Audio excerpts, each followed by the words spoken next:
there anything particular that you specialize in, or is there any particular people that you see most often? Well, let me see now. I don't just do hypnotherapy. I'm also a yoga therapist, and I come from a background of osteopathy and shiatsu. And so I've had a lot of experience of working with people with, injuries, illness, and in pain. And so I suppose in a way I have a little bit of a specialism around that, around helping people to recover from those kind of things and to deal with pain and so on. Um, but with the yoga therapy, I mean, you get people coming with all kinds of things, anxiety, depression, spiritual malaise, lack of confidence, as well as all the physical stuff. So I see a broad range. I'm particularly interested, I think, with helping people deal with pain and also depression, which is something that I've experienced myself.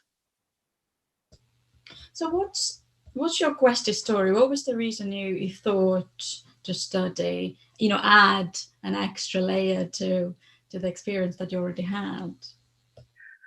Right. Well, I realized one day as a yoga teacher that I was actually hypnotizing people all the time. And it was a bit of a, oh my God, kind of realization. So I went off and did a bit of self-hypnosis training. And then I went on to do clinical hypnotherapy with Gil Boyne when he was in London. And I think it's on his course that I possibly met somebody who knew about Trevor or knew about Quest. And then I went on to train with Quest.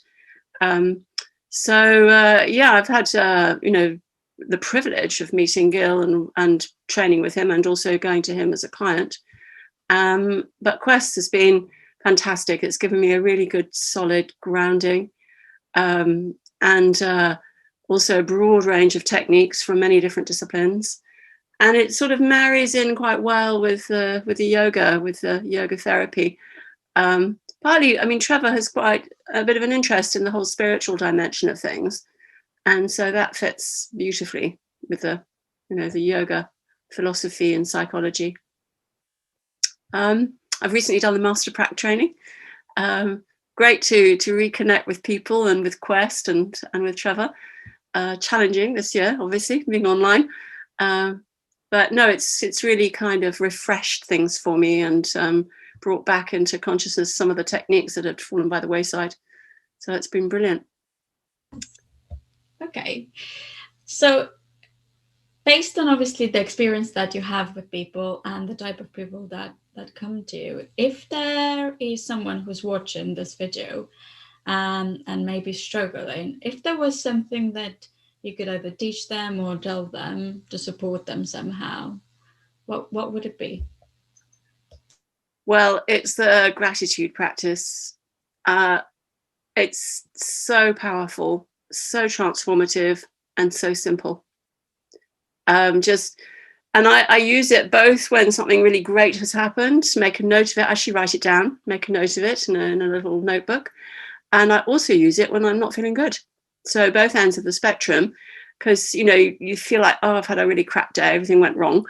And okay, wait a minute, if there were one thing in this day or, two things in this day that I could feel grateful for, would they be? And I ask myself that question just before I go to sleep. And it just transforms, my state of mind, which is great for sleeping better. It just makes me generally feel better. And the more I do it, the better I feel. So that's been huge for me in my life. That would be my tip. Practice gratitude. Amazing. Simple things. Yeah, it's totally simple things, and I've been talking about my clients with gratitude as well. But is there any practical ways to what you maybe have come across to do gratitude? There are writing down things. There are I suppose people do it maybe meditating or something like that. But I wondered if there is any other ways that you could practice gratitude. Well, as I mentioned before, I have a notebook, and I think it's a good thing to just keep by your bed, because two things. One thing is that writing it brings that into your consciousness, the whole thing of what can I feel grateful for. And the other thing is that you then have this little book full of these wonderful memories that you can just dip into at any time and just remind yourself of all the lovely things. And then the other thing that I would say is that when you're in a really challenging situation, if there was something I could get out of this situation that I could turn to my advantage, there was some positive in this situation that I could be grateful for, some learning, what would it be?